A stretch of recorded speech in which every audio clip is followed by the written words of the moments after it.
Assalamualaikum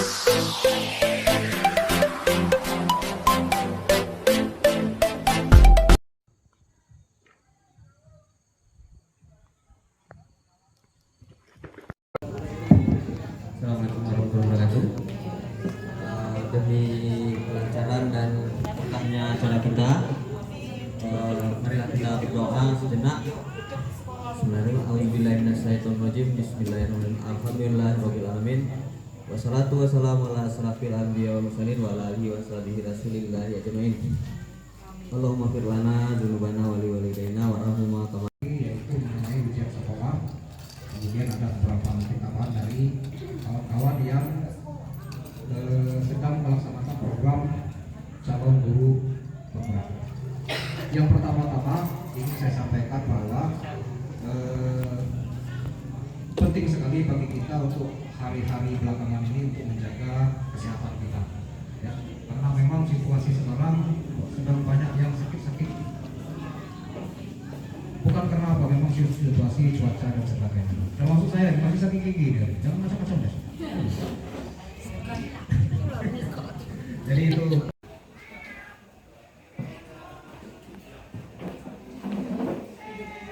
Bismillahirrahmanirrahim. Assalamualaikum warahmatullahi wabarakatuh. Diubah kalau teori kontrol ini yang disebutkan oleh William Glasser ya, bahwa ilusinya guru itu mengontrol murid. Kemudian bahwa kritik dan membuat orang merasa dapat menguatkan karakter. Kemudian ilusi bahwa semua penguatan positif itu efektif dan bertanggung jawab. Ini yang paling penting. Yang terakhir, bahwa orang dewasa memiliki hak untuk memaksa. Jadi kita sebagai guru itu berhak mengontrol dan memaksa siswa. Itu ilusi yang diterjemahkan oleh William Glasser. Maka akan ada perubahan paradigma stimulus respon. Kita lihatkan di situ, bisakah kita mengontrol seseorang? Contohnya saja Bapak Ibu, kita menggenggam tangan kita. Ada sesuatu yang sangat berharga di tangan ini. Kita akan membuka tangan ini atau tidak jika ada orang yang meminta. Ibu Nade, kira-kira kalau Ibu Nade menggenggam tangan Ibu Nade, terus Gina ngomong, buka Ibu Nade. Kira-kira mau dibuka Ibu Nade? Tidak. Kenapa Ibu Nade tidak dibuka? Rahasia kata Ibu Nade. Berarti siapa yang mengontrol tangan Ibu Nade? Nah, berarti kontrolnya itu ada pada diri kita sendiri, sehingga orang lain tidak punya hak dan tidak punya kendali untuk mengontrol semua yang ada pada diri kita. Inilah yang diubah. Maka stimulus dan responnya seperti ini. Mengontrol murid.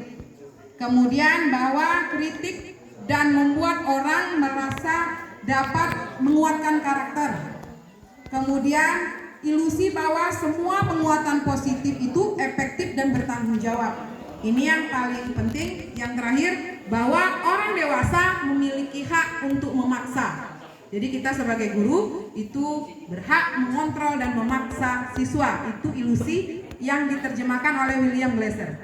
Maka akan ada perubahan paradigma stimulus respon. Kita lihatkan di situ, bisakah kita mengontrol seseorang? Contohnya saja Bapak Ibu, kita menggenggam tangan kita.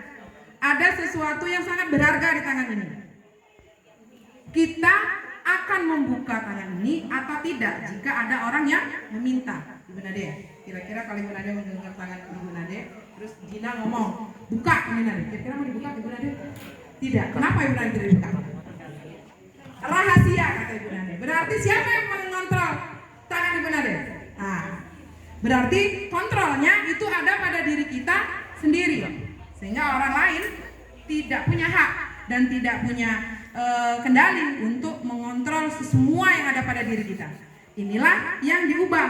Maka stimulus dan responnya seperti ini.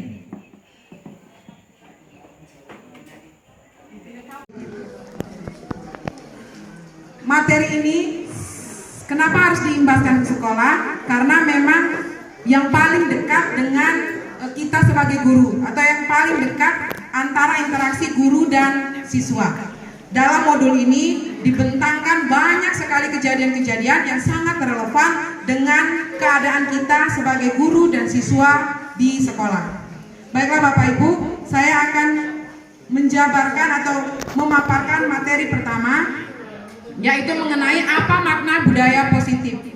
Apa contoh penerapan budaya positif yang telah kita terapkan. Budaya positif di sekolah yaitu nilai-nilai kebajikan universal atau kebiasaan-kebiasaan di sekolah yang berpihak kepada peserta didik agar mereka dapat berkembang menjadi pribadi yang kritis, penuh hormat dan bertanggung jawab. Maka kita harus melakukan perubahan paradigma terhadap hal-hal yang sudah kita lakukan selama ini. Kami pun setelah membaca modul ini, maka banyak hal yang kami rasakan di dalam diri kami. Yang pertama, bahwa memang pembelajaran atau pendidikan di Indonesia ini didasarkan pada filosofi pendidikan yang diajarkan oleh Ki Hajar Dewantara. Ki Hajar Dewantara itu salah satu hal yang diajarkannya yaitu kita harus melakukan pendidikan yang berpihak pada murid. Kemudian semua anak itu terlahir dengan bakatnya masing-masing. Jadi semua anak itu unik.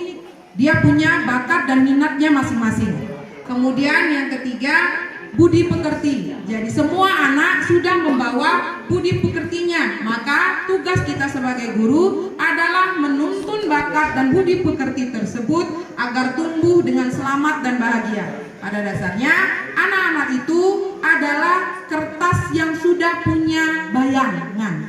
Jadi bukan selembar kertas putih menurut Ki Hajar Dewantara. Maka kita sebagai guru itu adalah menebalkan bayangan tersebut atau menebalkan goresan tersebut menjadi anak yang tumbuh sesuai dengan minat dan bakatnya.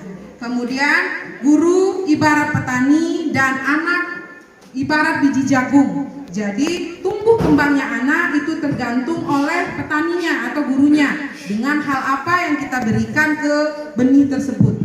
Kemudian dalam pertumbuhannya anak-anak itu memiliki kodrat alam dan kodrat zaman. Jadi kita harus mengikuti perkembangan zaman dan tetap menjaga kodrat alam yang dimiliki oleh setiap anak.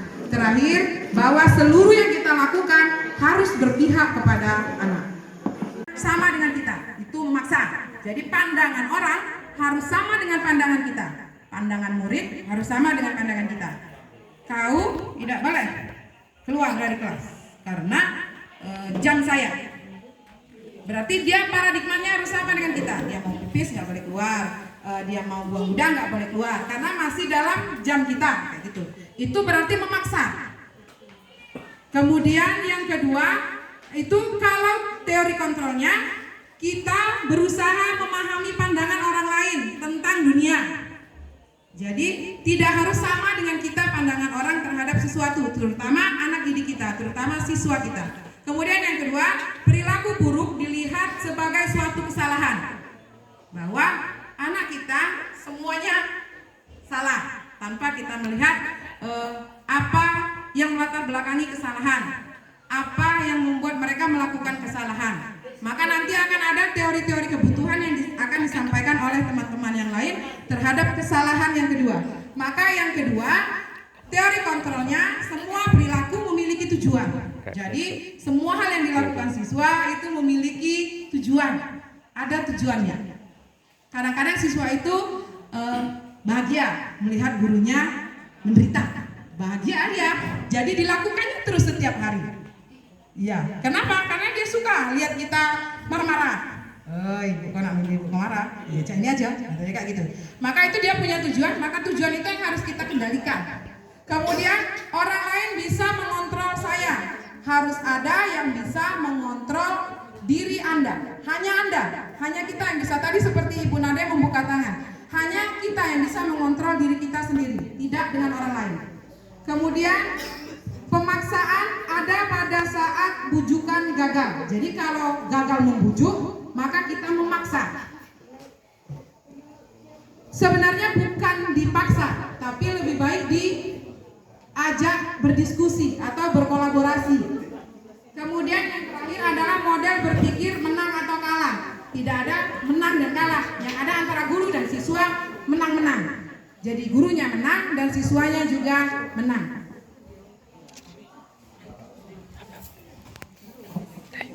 Apa makna disiplin sebenarnya? Jadi disiplin itu sebenarnya, kata disiplin itu sering sekali dikaitkan dengan tata tertib, kemudian teratur, kemudian yang lebih itu lagi kepatuhan pada peraturan. Itu biasanya dimaknai sebagai disiplin. Kata disiplin juga sering dihubungkan dengan hukuman. Padahal sesungguhnya berbeda, karena belajar dengan disiplin tidak harus memberikan hukuman. Dan salah satu alternatif terakhir, dan kalau perlu jangan ada hukuman di antara kita.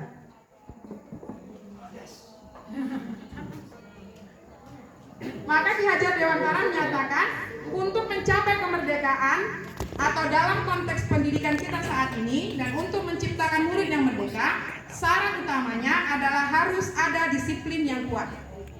Disiplin yang dimaksud adalah disiplin diri yang memiliki motivasi internal. Jika kita tidak memiliki motivasi internal, maka kita memerlukan pihak lain untuk mendisiplinkan kita. Jadi yang kita perlukan dari anak adalah menumbuhkan motivasi internalnya. Maka kita akan bertindak sebagai orang lain yang menumbuhkan motivasi itu, tidak dengan cara hukuman. Teori motivasi dan perilaku manusia itu nanti akan dilanjutkan oleh Ibu Messi. Tadi itu saya sampai budaya positif. Maka kalau dari budaya positif tadi kita akan menumbuhkan motivasi internal siswa, maka kita harus mengenal dulu teori motivasinya. Berikut akan disampaikan oleh Ibu Messi.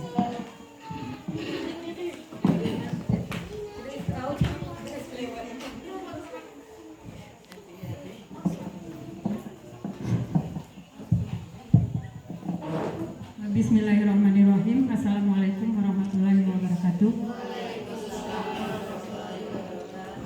Yang pertama, terima kasih kepada teman-teman yang sudah bersedia meluangkan waktunya dalam mendengarkan pengimbasan disiplin positif.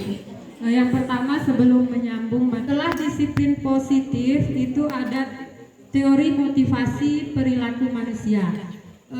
Jika kita mau mendisiplinkan siswa, itu yang harus kita lakukan adalah menumbuhkan motivasi internal dari dalam dirinya.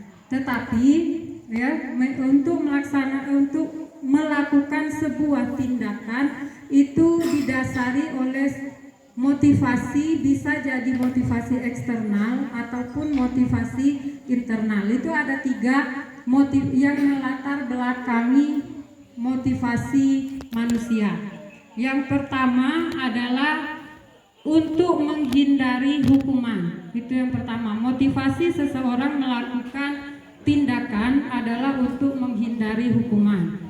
Kemudian biasanya ya, orang yang menghindari hukuman itu akan bertanya, apa yang akan terjadi jika saya tidak melakukannya.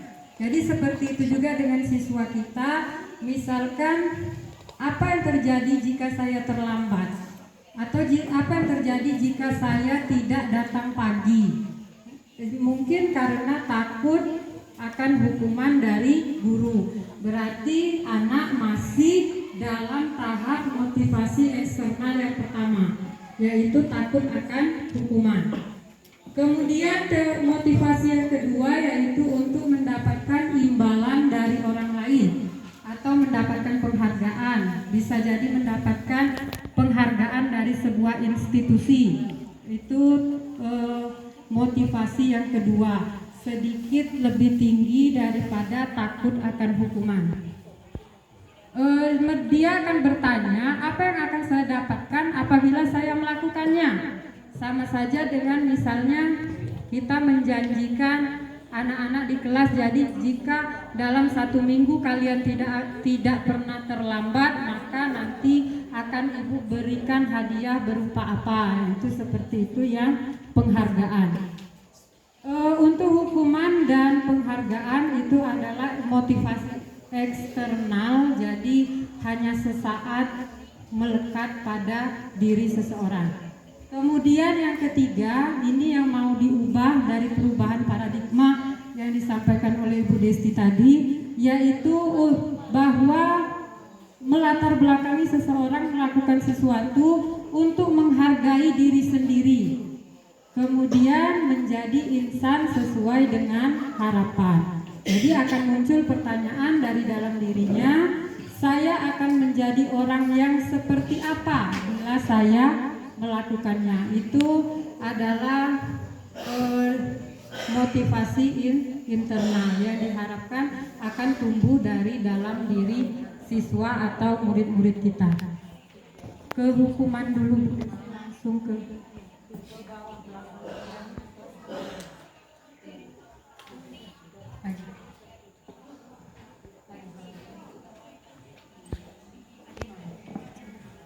Karena ada 3 teori motivasi tadi, hukuman, penghargaan, dan motivasi internal. Ya, yang pertama kita ke hukuman dulu. Ya, dalam menjalankan peraturan sekolah itu biasanya di sana melekat sebuah hukuman atau tindakan yang akan terjadi bila siswa tidak mematuhinya.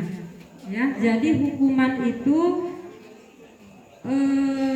biasanya bersifat dadakan atau langsung spontan. Jadi misalnya kita melihat anak terlambat, itu kita langsung spontan lari lapangan basket 2 keliling. Nah, itu namanya hukuman, karena kita menyuruh mereka melakukan sesuatu itu kan spontanitas.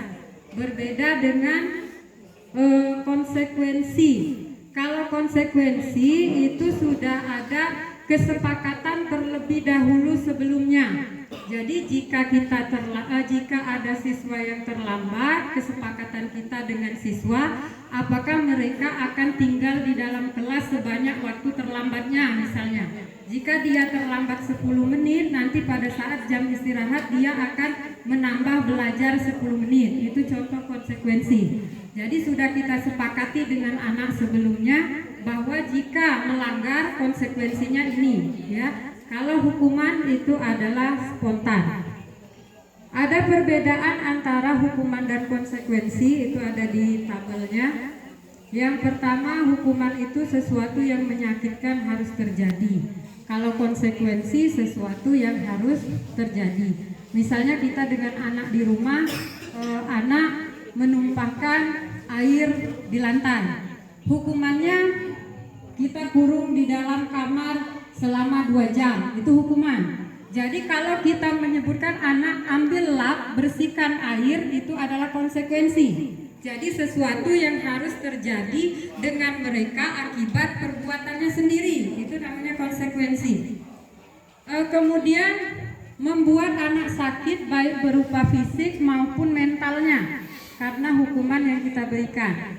Jadi misalnya tadi anak dikurung di dalam kamar selama 2 jam, itu akan memang tidak sakit fisik, tapi akan menyebabkan sakit secara mental, ya. Itu perbedaannya. Kalau di konsekuensi dia merasa sakit juga, tapi hanya sesaat. Mungkin setelah mengelap air di lantai, sakitnya akan hilang karena pekerjaannya sudah selesai. Begitu juga dengan siswa-siswa kita di sekolah.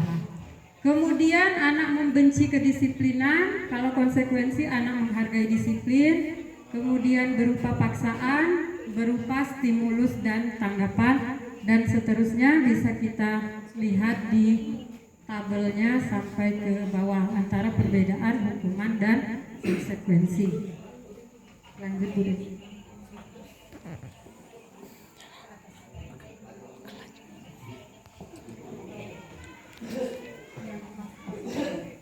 Itu ada contoh-contoh tindakan guru di sekolah. Misalnya mencatat 100 kali di dalam buku dengan kalimat saya tidak akan terlambat lagi karena siswa tersebut terlambat datang ke sekolah. Itu termasuk hukuman atau konsekuensi. Ibu. Yang pertama, kira-kira masuk ke dalam hukuman kita atau konsekuensi? Termasuk ke hukuman ya, masuk ke hukuman. Kemudian lari mengelilingi lapangan basket 2 kali karena terlambat hadir di sekolah. Iya, termasuk hukuman.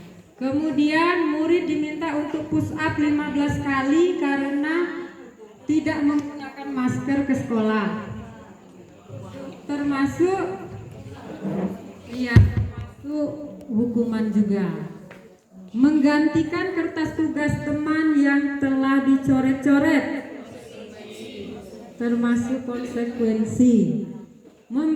Membersihkan tumpahan air di meja tulis karena tersenggol pada saat belajar. Ya, konsekuensi. Kemudian meminta murid tidak mengenakan sepatu seharian di sekolah karena tidak mengenakan sepatu hitam. Hukuman. Ya, karena spontan biasanya kita ya. Spontan buka sepatunya karena tidak seragam. Kemudian lari mengelilingi lapangan basket 2 kali karena terlambat 10 menit untuk pelajaran PJOK. Iya, termasuk konsekuensi karena ada pelajaran PJOK-nya ya. Kalau misalnya di pelajaran kimia saya suruh lari, itu termasuk hukuman. Ya. Iya, kalau di fisika konsekuensi karena ada hubungannya dengan gerak ya Pak Luis ya. Lanjut Bu Desti. Ya. Kemudian setelah hukuman tadi melatar belakangi motivasi manusia itu adalah penghargaan. Ya, ternyata penghargaan ini tidak beda jauh dengan hukuman, malahan penghargaan yang menghukum ya. Penghargaan yang menghukum itu ada pengaruh jangka pendek dan jangka panjang. Itu misalkan kita memberikan menjanjikan siswa tentang sebuah penghargaan, maka motivasinya akan melekat hanya dalam waktu jangka pendek. Misalnya Pak Lubis ulangan fisika, nanti jika dapat nilai fisikanya di atas KKM, Bapak belikan coklat misalnya. Jadi itu memang anak termotivasi, tetapi hanya untuk pada saat itu, hanya untuk pada saat dijanjikan penghargaan. Ketika kita tidak menjanjikan, jadi motivasinya juga akan hilang lagi. Ya. Kemudian penghargaan yang menghukum. Misalnya di dalam sebuah kelas itu ada sistem perankingan. Anak yang biasanya mendapatkan ranking pada suatu saat dia tidak mendapatkan ranking, maka itu akan terasa lebih menyakitkan daripada hukuman. Jadi penghargaan itu bisa jadi lebih menyakitkan daripada hukuman karena dia tebanting mentalnya ya pada saat dia tidak bisa mendapatkan penghargaan itu. Kemudian penghargaan mengurangi ketepatan itu oleh ahlinya Gosen ya Bu Desti ya di situ ya. Gosen itu bahwa itu diuji cobakan dengan sebuah penelitian ya. Jadi satu dibedakan, satu dengan penghargaan, satu dengan tidak penghargaan. Jadi yang dikasih penghargaan itu lebih banyak memberikan jawaban yang tidak tepat karena mereka lebih teriming-iming dengan penghargaan tersebut. Termasuk juga penghargaan tidak efektif juga seperti itu diuji cobakan, dibandingkan ada 2 kelas, yang satu diberi penghargaan, yang satu tidak. Ternyata lebih tidak efektif pada kelas yang dijanjikan penghargaan. Kemudian penghargaan merusak hubungan, ya merusak hubungan karena dengan penghargaan itu akan muncul rasa iri, rasa dengki, ada juga rasa bersalah, bahkan rasa sakit hati. Ya, itu yang menyebabkan penghargaan merusak hubungan. Lanjut ke keyakinan kelas namanya. Ya, kalau selama ini kita kenal dengan peraturan kelas, jadi dengan budaya positif itu diganti namanya dengan keyakinan kelas. Karena kenapa keyakinan kelas? Karena komunitas yang paling kecil yang ada di sekolah ini dimulai dari kelas. Jadi kita mulai dari keyakinan kelas. Apakah keyakinan kelas itu hanya dibuat oleh wali kelas dan anggota kelasnya, itu tidak, bukan seperti itu. Bisa jadi kita guru mata pelajaran membuat keyakinan kelas khusus mata pelajaran yang kita ajarkan di kelas tersebut. Boleh, ya boleh. Keyakinan itu karena untuk menumbuhkan motivasi internal yang ketiga tadi. Jadi motivasi internal itu bisa kita bantu, kita tumbuhkan dengan membentuk keyakinan dari dalam diri siswa atau murid. Keyakinannya itu contoh, keyakinan kelas itu pengertiannya nilai-nilai kebajikan apa tadi Bu ya, atau prinsip-prinsip universal yang disepakati secara bersama secara universal terlepas dari latar belakang apapun. Jadi karena tadi kita tidak mau menerapkan hukuman yang kita berikan secara dadakan dan tiba-tiba, maka kita harus membuat sebuah keyakinan yang disepakati dulu sebelumnya. Jadi ketika nanti muncul konsekuensinya, itu tidak berupa hukuman lagi karena sudah kita sepakati bersama dengan seisi kelas sebelumnya. Itu adalah langkah-langkahnya pembentukan keyakinan kelas. Yang pertama itu lebih bersifat abstrak daripada peraturan. Ya, misalnya kalau peraturan itu jangan berlarian di dalam kelas. Jadi keyakinannya kalau jangan, kata keyakinannya berjalanlah di kelas, seperti itu kira-kira. Jadi kalau peraturannya jangan berlari di dalam kelas, jadi berjalanlah lebih hati-hati di dalam kelas. Bukan berarti dia tidak boleh bergerak sama sekali, boleh, tapi dengan cara yang baik. Misalnya dengan berjalan kalau mau menghampiri teman, ya seperti itu.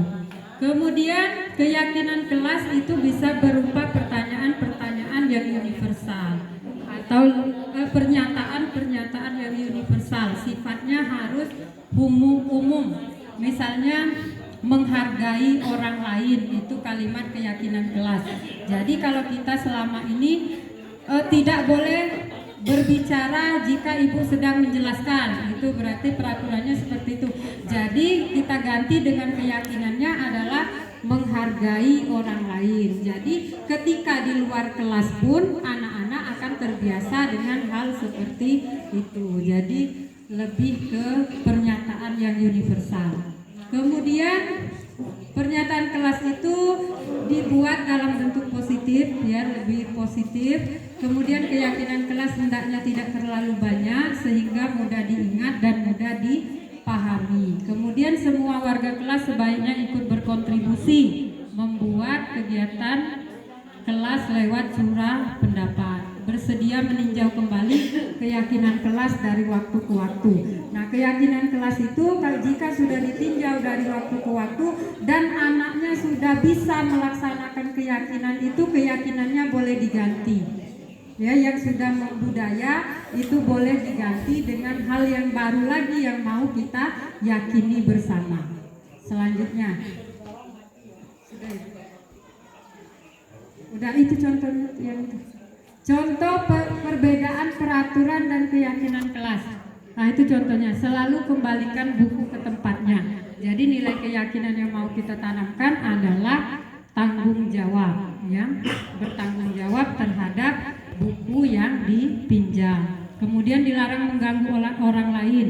Kemudian keyakinannya adalah menghormati orang lain dan diri sendiri. Dan seterusnya, misalnya ada dilarang menggunakan narkoba, sebenarnya itu adalah keyakinannya menjaga kesehatan. Jika anak-anak sudah punya keyakinan bahwa setiap dirinya harus menjaga kesehatan, maka tidak akan ada yang menggunakan narkoba. Itu seterusnya. Selanjutnya, nah itu contoh aktivitas, ya.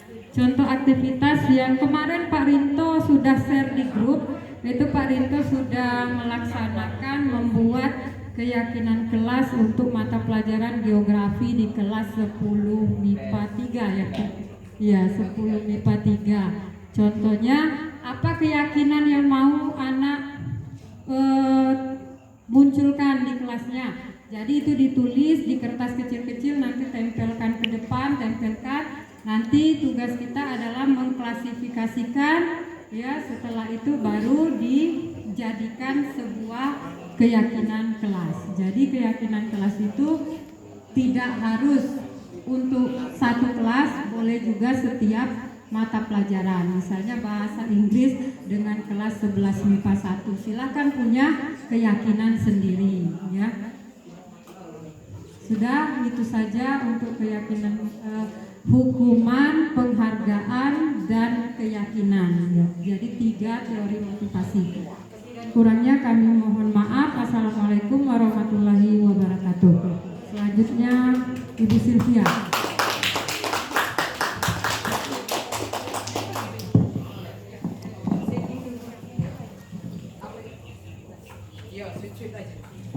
Assalamualaikum warahmatullahi wabarakatuh. Masih semangat Bapak Ibu semuanya? Untuk menambah semangat pengibasan hari ini, marilah kita mengadakan ice breaking ya Bapak Ibu.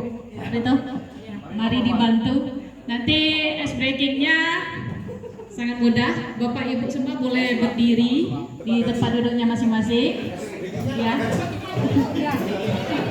Di tempat, di posisi yang sekarang.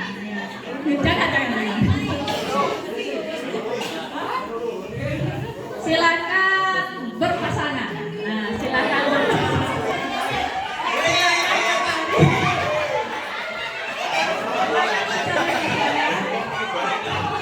Belum punya pasangan, silakan. Ganjil ya? Berpasangan bisanya. Boleh empat bantu. Ini sudah ada pasangan. Ini empat.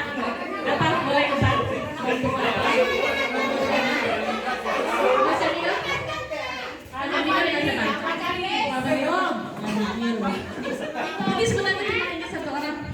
Tipa. Tipa tidak ada pesan. Tipa dengan Pak Rinto aja. Jadi dengan Pak Pandri. Ya. Boleh Tipa dengan Pak Rinto. Kita menangkan piala. Dapat piala bergilir, Pak. Iya. Nanti Baiklah, aturan ice breaking-nya Bapak Ibu nanti sweet dengan pasangannya. Siapa yang pertama menyebutkan hasil perkalian, hasil perkalian, berarti itulah yang menang. Mari kita, iya ganti.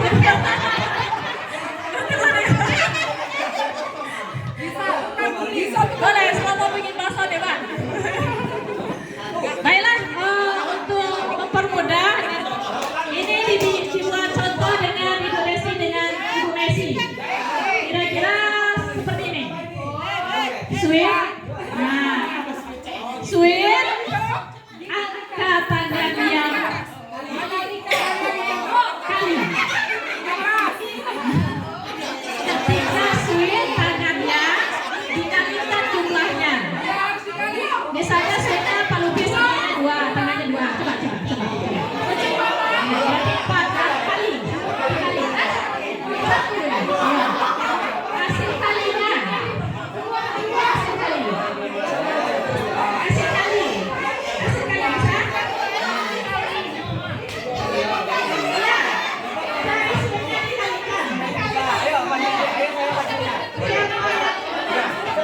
dikalikan.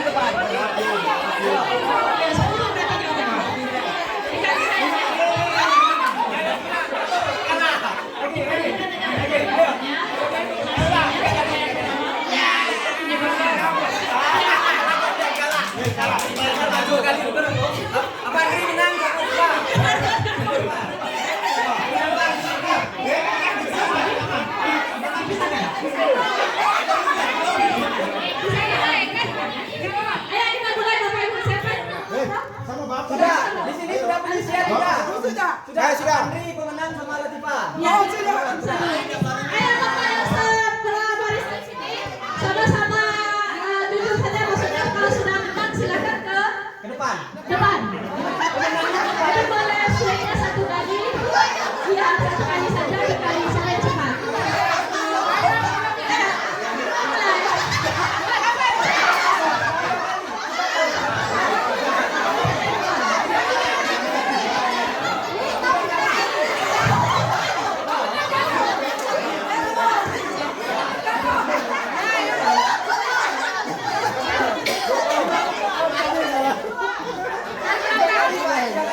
Mungkin bisa dicobakan nanti di kelas Bapak Ibu ajar di sela-sela pembelajaran kalau ketika bosan. Hadiahnya nanti ibarat kita makan bakso di luar, silakan mulai tiba nanti hadiahnya. Baiklah Bapak Ibu, untuk materi selanjutnya ini kebagian saya yaitu kebutuhan dasar manusia. Ketika murid-murid kita tadi sudah dibahas dengan teori teori motivasi internal yang harus dibangkitkan dari siswa, dari motivasi internal dirinya, jangan ada hukuman atau paksaan. Maka kita perlu tahu kebutuhan dasar manusia. Ketika seseorang melakukan perilaku atau tindakan, pasti dia punya tujuan. Ketika dia punya tujuan, berarti dia ingin mencari atau memenuhi kebutuhan hidupnya. Nah, ini menurut Dr. William Glasser, ini teorinya. Kami dapat teori di guru penggerak ini, bagaimana bisa menularkan dengan Bapak Ibu di SMA Negeri 4 Kepahya supaya bisa menjadikan sekolah kita menjadi budaya positif nantinya. Kebutuhan dasar manusia itu ada 5. Survival itu bertahan hidup. Ini biasanya kebutuhan dasar manusia yang untuk bertahan hidup ini secara fisiologis itu sudah kita tahu mungkin dari dulunya, bisa untuk makan, sandang, papan. Itu dia kebutuhan untuk bertahan hidup. Las itu. Ketika anak murid kita nanti tidak sarapan dari rumah mungkin, atau rumahnya kondisinya darurat, mungkin ada bencana alam, itu menjadikan masalah ketika dia berada di sekolah. Makanya kita sebagai guru harus memahami kebutuhan dasar manusia ini. Yang kedua, itu kebutuhan dasar cinta kasih atau diterima.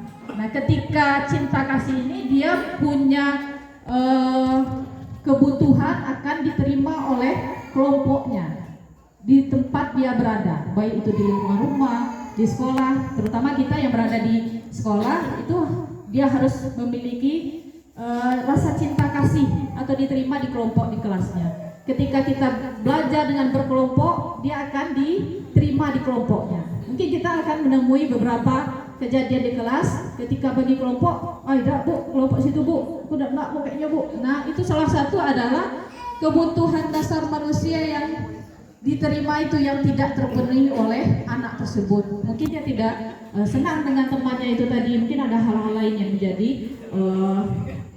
faktornya, makanya dia tidak diterima di kelompok tersebut atau di kelas, bahkan sekolah nantinya.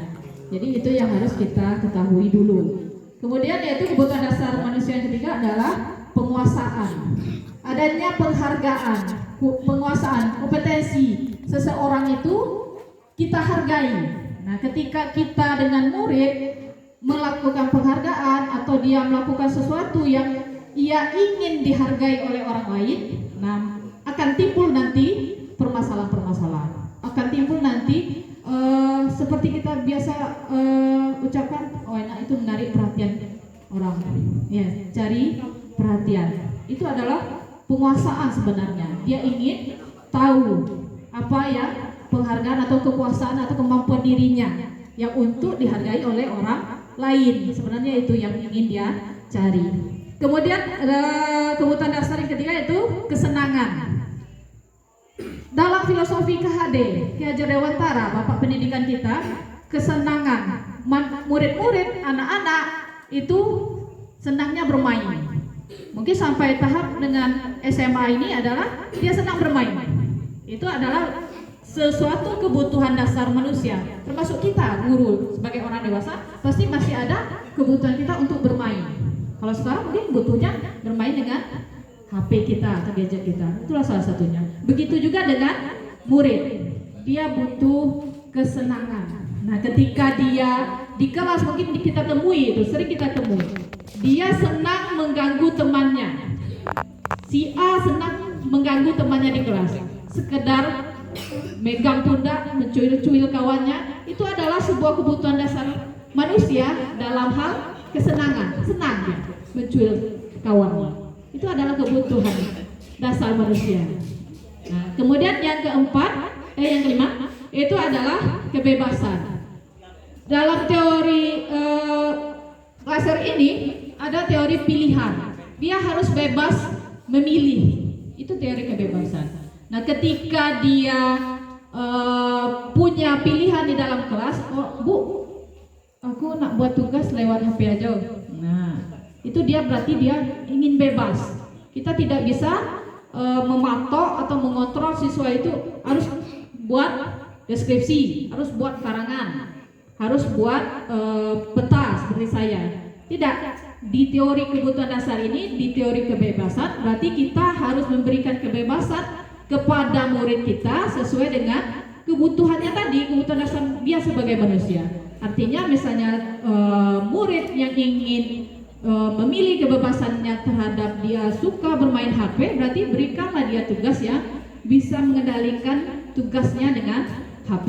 Begitu juga dengan murid yang hobi olahraga, salurkanlah ketika tugas-tugas yang kita berikan itu dengan topik-topik olahraga dia yang senangi. Atau hobi seni, bergitar-gitar terus dalam sekolah, terus bawa gitar dari rumah.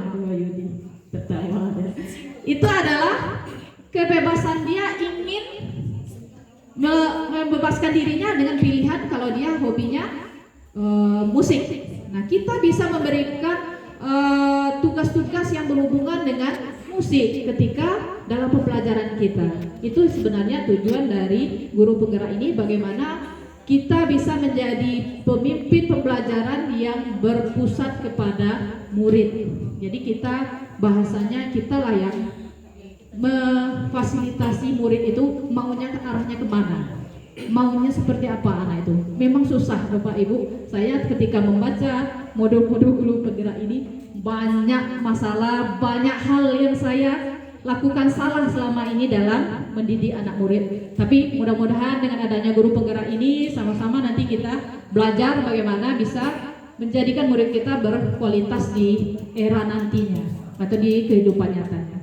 Mungkin ini ada contoh ya Bapak Ibu. Ibu Ani guru kelas 5 SD, kelas 5 di SD Pelita Hati, sedang bingung menghadapi ulah salah satu murid di kelasnya, Agus. Beberapa anak telah datang dan mengeluhkan Agus yang sering meminta bekal makan siang mereka dengan paksa. Jika Anda menghadapi situasi seperti Ibu Ani, apa yang Anda akan lakukan? Menurut Anda kira-kira apa alasan Agus melakukan hal ini? Jadi di kelas itu si Agus ini sering mengambil bekal makan siang kawannya, gitu. Itu kan sebuah masalah sebenarnya di kelas itu. Pasti kawan-kawannya yang diambil, malah nanti kalau di SD biasanya ngadu dengan guru-gurunya. Tapi tidak terlepas kita guru SMA juga pasti pernah mendapat pengaduan seperti ini dari murid-murid kita. Nah, ketika ini kebutuhan dasar manusia apa menurut Bapak Ibu yang tidak terpenuhi? Agus melakukan ini dengan kawan-kawannya. Boleh Bapak Ibu yang bisa menjawab? Kan kebutuhan dasar tadi sudah dipaparkan 5. Survival, bertahan hidup, penguasaan, itu kemampuannya atau kompetensinya, freedom atau kebebasan, bebas memilih, fun atau kesenangan, belonging atau cinta kasih diterima di kelompoknya. Nah, ketika Agus mengganggu atau meminta bekal dari teman-temannya, kira-kira kebutuhan dasar manusia yang manakah yang belum terpenuhi oleh Agus? Survival sama belonging kan? Survival, berarti bertahan hidup. Sama belonging juga. Belonging, cinta kasih, dan dari siapanya Pak Lubis? Minta perhatian. Minta perhatian. Bisa. Sebenarnya kelima kebutuhan dasar ini bisa masuk ke dalam masalah ini. Boleh Ibu Desti dilanjut? Nah, ini.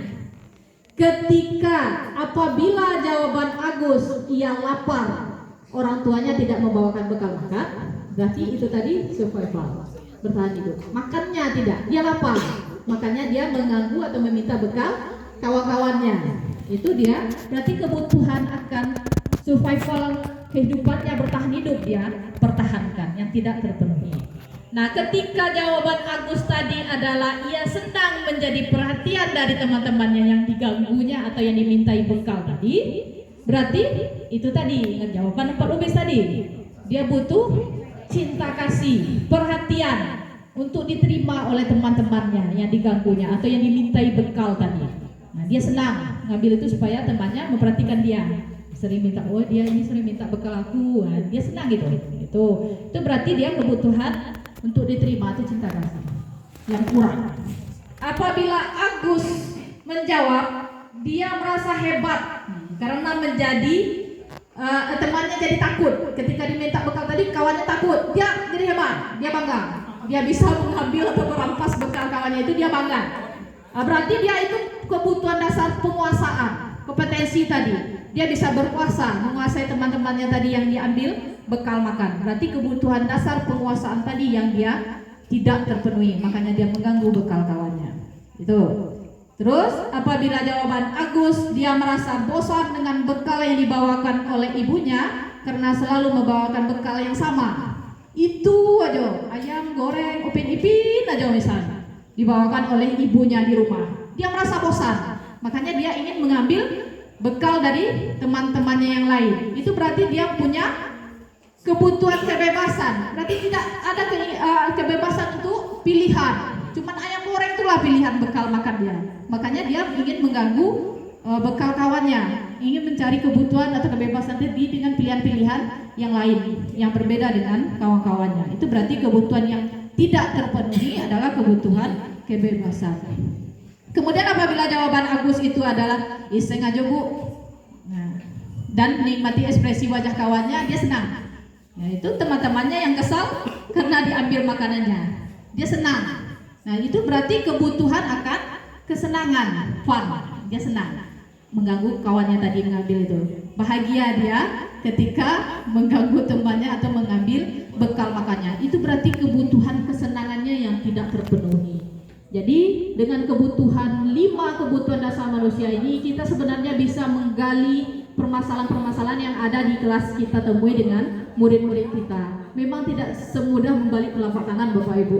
Harus kita sebagai guru harus tahu satu-satu jumlah murid kita yang beragam, 30 siswa misalnya. Kita harus tahu 5 kebutuhan dasar ini, memang luar biasa sulitnya. Tapi bagaimana kita bisa mencoba memudayakan mungkin atau mengklasifikasikan dulu lah kira-kira berapa orang ini yang butuh perhatian yang lebih. Berarti kita coba klasifikasi kebutuhan dasar yang mana yang dia harus dipenuhi. Nah, tugas kita adalah bagaimana bisa mencarikan solusi ketika kebutuhan dasar ini dia kurang, supaya dia tidak menjadi masalah di kelasnya. Kan ini akan menunjang di pembelajaran kita di kelas, kan dia mengganggu akhirnya ketika hal-hal kebutuhan ini tidak terpenuhi. Mungkin itu saja Bapak Ibu yang bagian kebutuhan dasar manusia. Saya akhiri. Assalamualaikum warahmatullahi wabarakatuh.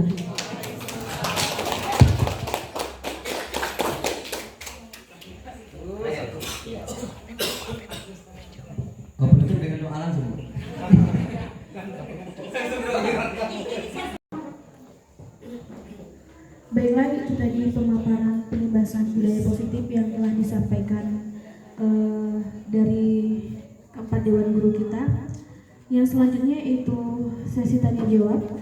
Kepada Bapak Ibu Guru dipersilakan jika ada yang bertanya, menambahkan atau memberikan masukan, saya persilakan. Harus bertanya. Silakan Pak. Pak Yasin silakan.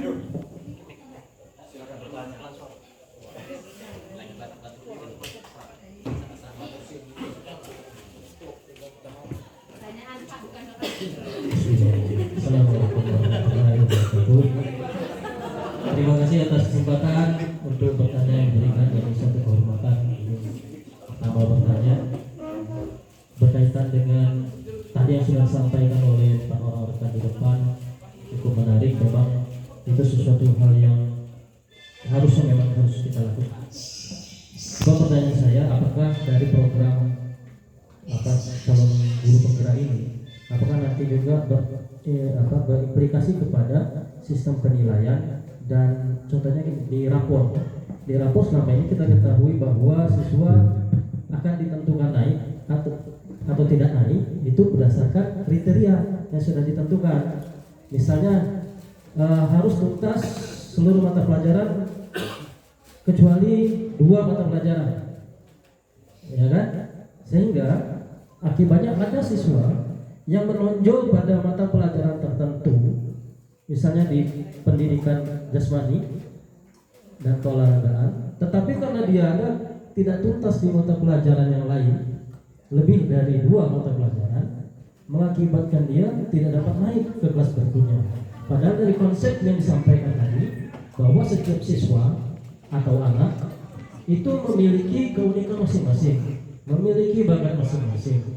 Ya, ibarat hewan, kalau seekor burung itu bakatnya diterbang, ya kan? Dia diajari berenang, bagaimanapun caranya disuruh berenang tidak akan bisa. Begitupun seekor ikan, dia tuh bakatnya di berenang. Kalau dia diajari untuk terbang, apapun upaya kita untuk bisa terbang, dia tidak akan bisa terbang.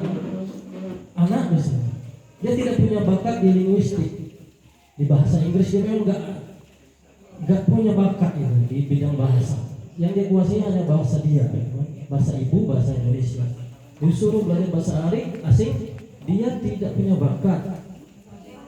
Sehingga mau tidak mau di bahasa Inggris nilainya kan kalau mau jujur nilainya tidak tuntas. Mungkin di matematika dia juga tidak tuntas. Tapi ada mata pelajaran tertentu, misalnya seperti di jasmani, olahraga, tuntas dan dia punya bakat hebat di sana. Tapi ketentuan yang ada selama ini menyebabkan dia tidak bisa naik ke jenjang berikutnya. Nah, apakah di program calon guru penggerak ini nanti akan berimplementasi juga kepada kriteria kenaikan siswa? Mungkin itu. Kalau tidak, nanti tidak sinkron ini. Tidak sinkron. Demikian Bapak Ibu, terima kasih atas perhatiannya. Saya akhiri. Assalamualaikum warahmatullahi wabarakatuh.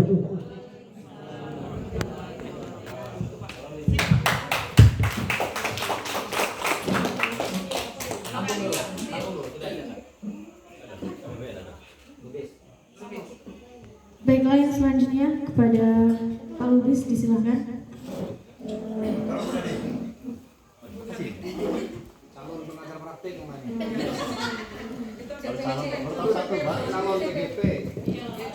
Bismillahirrahmanirrahim. Assalamualaikum warahmatullahi wabarakatuh. Sebelumnya terima kasih kepada keempat rekan yang di depan yang sudah memberikan pencerahan. Karena memang idealnya seperti itulah pendidikan kan seperti itu. Nah, akan tetapi yang pertama ini sharing saja.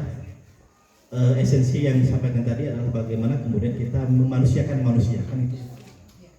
Cuman karena di sini begitu beragamnya kondisi siswa, maka yang perlu menjadi fokus itu adalah bagaimana kemudian antara kita memanusiakan manusia dengan tidak kehilangan marwah itu bisa tetap kokoh seperti itu. Nah, ini yang ditakutkan adalah kita terlalu menjadi teman untuk siswa, akan ada pergeseran nilai marwah, kemudian itu juga tidak bagus juga untuk dunia pendidikan kan itu. Sementara kalau kita juga menjadi seorang penguasa siswa juga itu bukan pendidikan kan itu. Dan mungkin seperti apa mungkin seri-serinya. Yang kedua sebenarnya menyambung disampaikan Pak Yasir tadi bahwa kalau kita sekarang kan sering mendengar istilahnya pembelajaran berdiferensiasi kan itu bagaimana mengakomodir seluruh kebutuhan siswa. Nah, yang saya bayangkan itu kalau itu diterapkan itu kita harus menjadi guru yang luar biasa juga. Dan luar biasa juga ribetnya, misalkan apakah kita harus melakukan asesmen diagnostik dulu di awal misalkan pembelajaran kan itu. Kemudian kalau mau melakukan penilaian, seidealnya itu penilaian itu kalau memang tidak bisa per siswa, kalau misalnya 40 siswa, kita pertingkatan 4 rentang, soalnya pun berbeda-beda. Nah memang akan nanti menjadi pertanyaan seperti apa di penilaiannya. Karena kalau sudah seperti itu tidak, kalau pakai KKM saya juga sepakat agak kurang sinkron nantinya kan itu. Mungkin sudah ada pencerahan dari Bapak Fasilitatornya seperti apa mengenai penilaiannya juga, mengenai pembelajaran berdiferensiasi tersebut. Sekian, Assalamualaikum warahmatullahi wabarakatuh.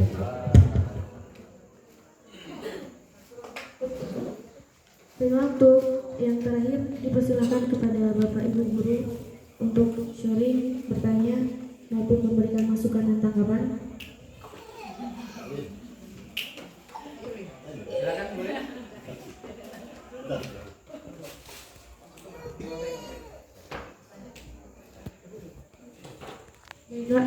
Baiklah, kalau tidak ada lagi yang ingin bertanya, silakan kepada Ibu Desti untuk menjawab pertanyaan tadi. Baiklah, Assalamualaikum warahmatullahi wabarakatuh. Memang benar yang disampaikan oleh Pak Yasir tadi. Apa yang disampaikan di CGP ini, materinya seluruhnya itu muaranya adalah Merdeka Belajar. Sehingga kalau yang namanya Merdeka Belajar tidak ada lagi beban kurikulum di situ. Yang ada hanya capaian kurikulum. Kalau kita kan sekarang masih kompetensi inti, kemudian kompetensi dasar yang harus kita habiskan selama 1 tahun. Misalkan matematika 10 KD, maka 10 KD harus dihabiskan dalam 1 tahun, sehingga dibagilah menjadi 5 KD, 5 KD. Sehingga anak dengan tahapan seperti itu, otomatis kita tidak bisa menerapkan hal yang tadi dijabarkan tadi, karena di situ ada target kurikulum yang harus diselesaikan. Kemudian kalau menelisik ke kurikulum 2013, maka akan ada nilai sikap yang mematok minimal baik. Maka anak semuanya kalau di rata-rata semua guru memberikan nilai sikap, itu menjadi rata-rata nilai sikap seluruh guru mapel, sehingga menjadi penentu anak naik atau tidak. Kalau di kurikulum Merdeka Belajar, maka itu sudah tidak ada lagi.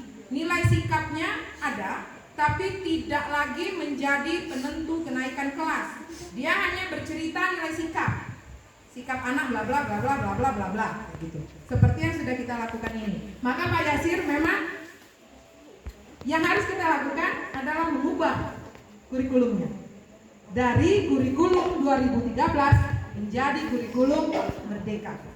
Disitulah semuanya tercover, bermuara penilaiannya. Tapi kalau sekarang kita hanya mengaplikasikan karakteristiknya ini aja. Jadi semua yang ada dipelajari di CGB itu karakteristik kurikulum kurikulum Merdeka. Penilaiannya, karena kita masih menggunakan kurikulum 2013, maka muaranya tetap ke penilaian kurikulum 2013 dengan minimal naik 2 mapel, minimal 2 mapel tidak tuntas, nilai minimal sikap baik, kemudian ditambah dengan aturan kita kemarin yaitu 90% kehadiran, karena kita masih menggunakan kurikulum 2013. Maka bersiaplah untuk tahun depan untuk mengaplikasikan semuanya dan tidak memakai target nilai. Kita akan menjadi mandiri berubah, sehingga kita akan mengaplikasikan kurikulum 2013 kurikulum Merdeka. Dan di pilihan Dapodiknya pun sudah berbeda ya Pak Samuji ya. Memang sudah ada pilihan kurikulum 2013 dan pilihan kurikulum Merdeka. Itu Pak kira-kira Pak Idris. Yang pertama memang batasannya. sebagai posisi kontrol yang dijelaskan oleh Pak Rinto tadi. Memang ada 5 posisi kontrol tadi yang sudah dijelaskan Pak Rinto. Posisi yang makanya kami juga kemarin sempat banyak juga berdebat di forum diskusi, karena kata kami ada juga pernah berdebat di diskusi kami itu bahwa jika posisi restitusi itu kita lakukan di akhir, Ibu Pia sudah mencontohkan dia sudah merestitusi galang, maka galangnya tidak berubah lagi. Jika itu sebenarnya ini sudah dekat dengan kita ya Bapak Ibu, karena kan kita, makanya kami akhirnya berempat, kami berembuk. Jadi kata kami gimana jadi restitusi itu dilaksanakan. Mungkin itu akhirnya kami memutuskan mungkin ada beberapa anak yang bisa direstitusi. Juga ada beberapa anak yang tidak mempan untuk direstitusi. Diamputasi. Maka kata Pak Rinto diamputasi. Itu kalau dari pemikiran kami. Juga kata Pak Lubis, jika kita hanya berperan terus sebagai teman, maka marwah kita sebagai guru itu pun nanti akan hilang, ya, berganti dengan bro dan sis bersama anak wanita, ya, jadi hanya ada bro dan sis, sehingga kata Pak Lubis marwah kita sebagai hilang. Maka kalau menurut kami memang dalam ruang kolaborasi itu sudah berpendapat bahwa memang sebaik-baiknya posisi itu memang manajer, tapi ada tapinya. Maka mengkondisikannya di lapangan memang disesuaikan dengan tahapan yang akan kita lalui. Jadi anak itu memang seperti kata Pak Rinto tadi, jika Gary Ongki tadi direstitusi, ya Bapak Ibu, sehingga dia gak nyambung kadar kepekaan dirinya, keyakinan dalam dirinya. Maka Pak Rinto tadi memposisikan dirinya sebagai pemantau dengan memberikan pilihan konsekuensi. Apakah boleh? Boleh. Tidak harus kita selalu menjadi manajer. Paling tidak, posisi terakhir yang kita ambil adalah sebagai teman. Itu pun jangan selalu sebagai teman. Nanti kata Pak Lubis, hilang pula marwah kita. Itu kalau menurut pendapat saya. Silakan Bapak Ibu. Ya.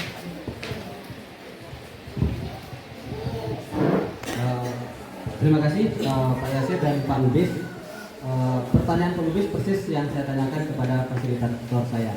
Kemudian dari gambaran, kalau teman sebagai main kelereng, dia hilang marwah kita. Tapi kalau teman dalam membuat PowerPoint, teman dalam membuat segi dalam mata pelajaran, batasannya adalah tentang bagaimana posisi kita sebagai pendidik itu Pak Lubis. Jadi kalau teman main kelereng, terus teman main yang lainnya yang, tapi kalau main futsal gimana Pak? Main futsal itu batasannya masih ada pendidikan. Iya, memang harus ditemani gitu. Jadi batasan temannya itu jangan teman tapi mesra itu. Itu maksudnya. Jadi memang hilang marwah kita jadinya. Jadi kemudian bagaimana memang dari Pak Yasir tadi penilaian ya, kalau dikaitkan dengan kurikulum lama dengan Merdeka Belajar ya nggak nyambung. Tapi nanti penilaiannya pasti ada porsinya di kurikulum Merdeka Belajar. Pasti ada porsinya di situ karena program ini sudah dilakukan uji coba di daerah Pulau Jawa dan mereka sudah melihat keberhasilan seperti itu. Kemudian pertanyaan Pak Lubis tadi, posisi teman itu bukanlah posisi yang harus, tujuannya adalah manajer. Kita adalah sebagai manajer dan lengkap. Memang seperti Pak Lubis sampaikan tadi, begitu berat kerja kita. Iya, saya sendiri dulunya sangat buta dengan tanpa, dan saya tidak tertarik malah hal seperti itu. Tetapi dengan mengikuti kegiatan ini, ya alhamdulillah buat yang seperti mereka di YouTube bisa, artinya ketika kita mengikuti apa yang dilakukan orang, awalnya kita tidak bisa, pasti dengan niat yang tulus bisa aja kita lakukan hal-hal itu. Jadi memang nggak banyak yang kita lakukan perubahan, terutama bagaimana kita melayani siswa tidak terfokus pada buku-buku saja, itu yang posisinya. Dulu kita pernah mengikuti program HOT dulu ya, itu artinya kita harus banyak. Kemudian media pembelajaran itu tidak harus kita loh yang menyiapkan. Itu ya Pak Lubis sudah mempraktekkan itu. Anak pun, saya pernah mencontohkan terutama pembelajaran geografi, itu foto video anak 1 minggu sebelum pembelajaran itu mereka tentang hujan itu atmosfer kan, tentang longsor mereka foto kan, itu yang kita angkat. Jadi sebenarnya memang kita harus banyak mencari macam-macam strategi di kelas. Jadi bukan berarti kita harus menyiapkan malam itu begitu banyak benda, tidak. Anak pun adalah sebagai sumber belajar dan mereka dunia saat ini mereka ada yang lebih tahu. Cuma kita di kelas nanti memperdebatkan apa yang mereka dapatkan dan meluruskan kalau ada penyimpangan. Jadi boleh sebagai teman itu langkah awal. Kemudian seperti restitusi Prezi tadi, ya mereka melakukan itu tanpa ada keterpaksaan karena pilihan mereka. Dan pilihan mereka itu sudah kita setting. Tidak bisa mereka tidak memilih itu. Nah, itu mungkin. Itu saja tambahan dari saya. Kalau ada yang kurang pas, saya mohon maaf. Saya masih belajar di sini dan masih banyak teman-teman yang lebih senior dan lebih pengalaman. Tapi yakinlah Bapak Ibu, apa yang kita lakukan positif, yakinlah pasti hasilnya juga kembali kepada kita positif. Itu saja.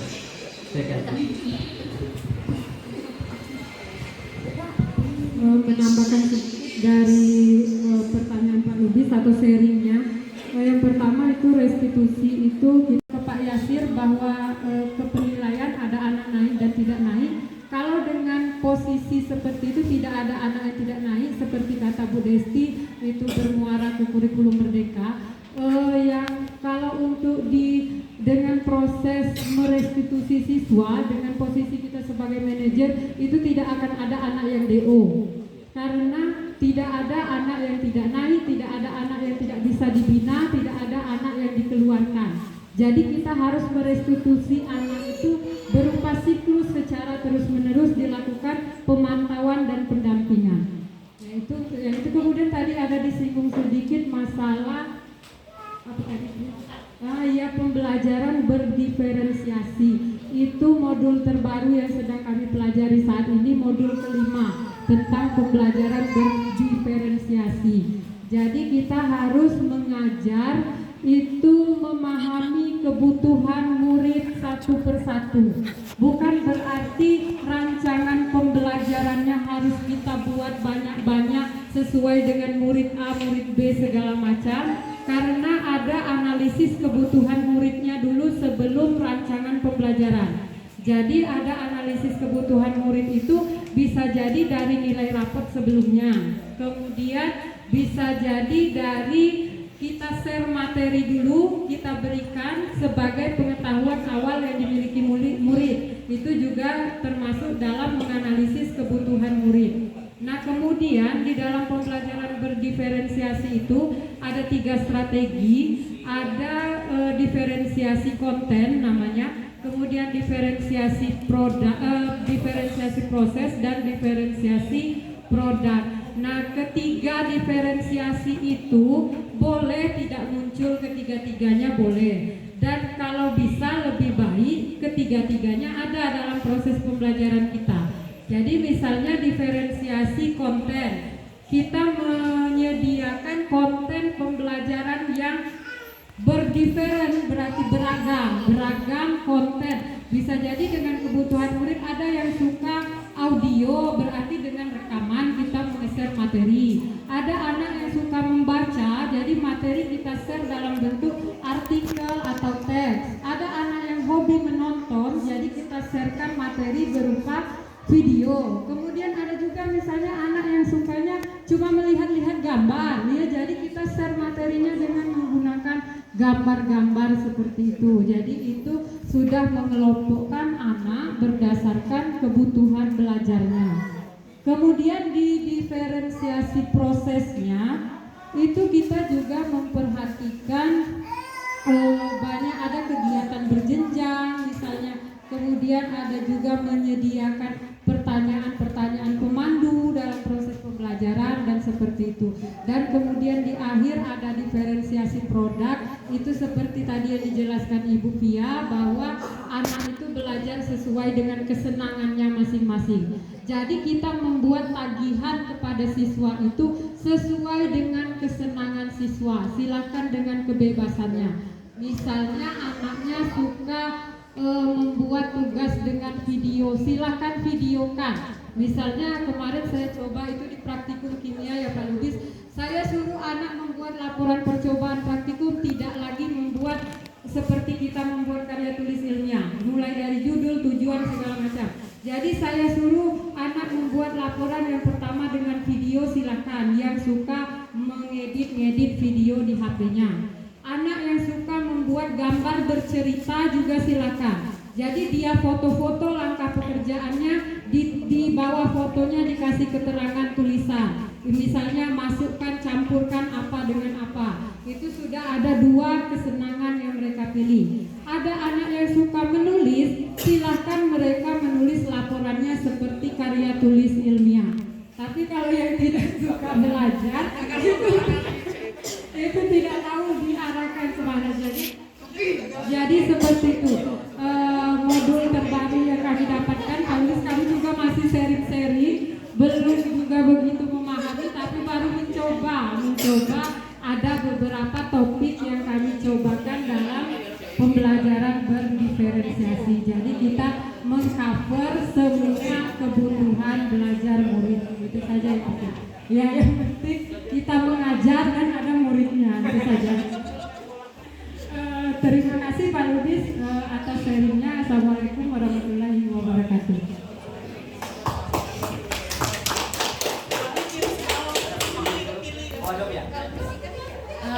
Terima kasih atas kesempatannya. Saya sedikit menambahkan dari jawaban dari Bu Desti dan Pak Rito terkait pertanyaan dari Pak Yasir tadi. Memang wujud dari CGP ini arahnya memang mengharuskan seluruh sekolah melaksanakan kurikulum merdeka nantinya, Pak.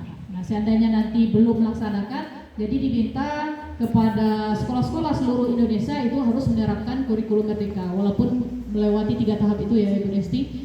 Jadi intinya CGP ini dengan materi-materi yang tidak bisa dirangkum ke dalam kurikulum 2013 ini, tujuannya supaya nanti ketika kurikulum merdeka diterapkan, guru-gurunya sudah bisa melaksanakan dengan baik. Itu intinya Pak Yasir. Termasuk penilaiannya berarti memang harus dirubah memang Pak.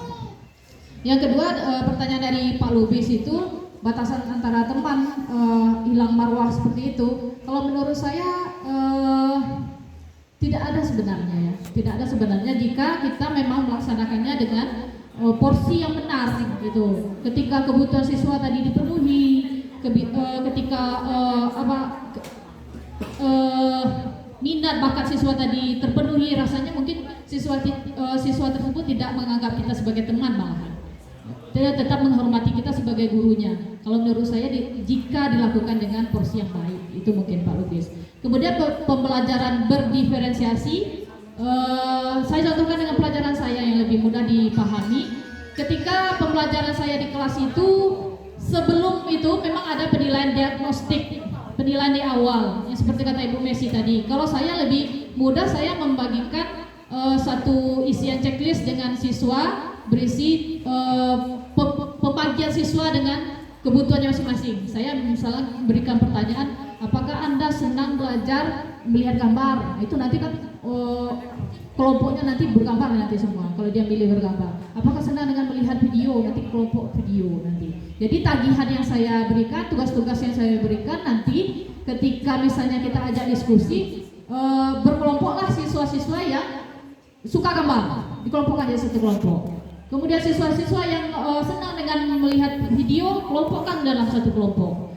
Kemudian siswa-siswa yang hobi membuat puisi, dia biasanya mau menggambarkan materi kita tadi dengan puisi, dia senang dengan puisi. Seperti di kelas saya kebetulan ya, Pak Lubis sudah tahu ya, dengan ILO itu. Nah, dia senang mengungkapkan itu dengan membuat puisi. Nah, dikelompokkan dia dengan kawan-kawannya yang senang berpuisi tadi. Nah, jadi dengan pengelompokan yang sesuai dengan bakat dengan minat siswa tadi, itulah yang diferensiasi tadi. Jadi tidak ada alasan sebenarnya siswa itu tidak mau mengerjakan tugasnya, karena dia senang itu. Kalau siswa yang hobi main bola, menurut saya itu bisa dia membuatkan jenis permainan bola. Mungkin dia lempar bola, siapa menangkap bola dia harus jawab pertanyaan dari segi diskusi dengan materi kita. Itu seperti itu. Antara A dengan B melempar bola, B harus menjawab pertanyaan dalam diskusi. Ini seperti itu dibuatkan kesenangan-kesenangan murid kita sesuai dengan minat dengan bakatnya. Nanti produk akhirnya bisa nanti dalam bentuk video, bisa nanti dalam bentuk puisinya tadi, itu adalah produk yang dihasilkan dalam diferensiasi dalam pembelajaran di kelas. Jadi kita nanti punya mungkin video pembelajaran siswa tadi, oh ini pelajarannya ini hobinya. gambar, mungkin gambar-gambar atau hobi komik ya, anak-anak yang hobi komik, dia suruh bikin komik seolah-olah menceritakan materi yang kita kasih tadi, dia bikin dalam bentuk bergambar komik. Itu dalam bentuk produknya nanti adalah komik. Itu adalah bagian dari diferensiasi yang sedang kami pelajari lah untuk awal-awal ini. Mudah-mudahan itulah tolak ukurnya nanti dari seluruh kegiatan yang tadi restitusi, segitiga restitusi, kebutuhan dasar manusia. Rasanya kalau seandainya kebutuhannya dipenuhi, insya Allah anak-anak murid kita mau menjalankan tugas-tugasnya dengan baik sesuai dengan minat bakatnya tadi. Memang tidak mudah bisa.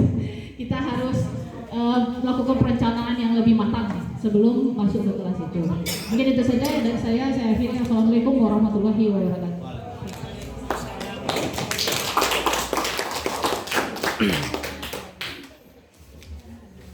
Itulah tadi serangkaian acara pengibasan budaya positif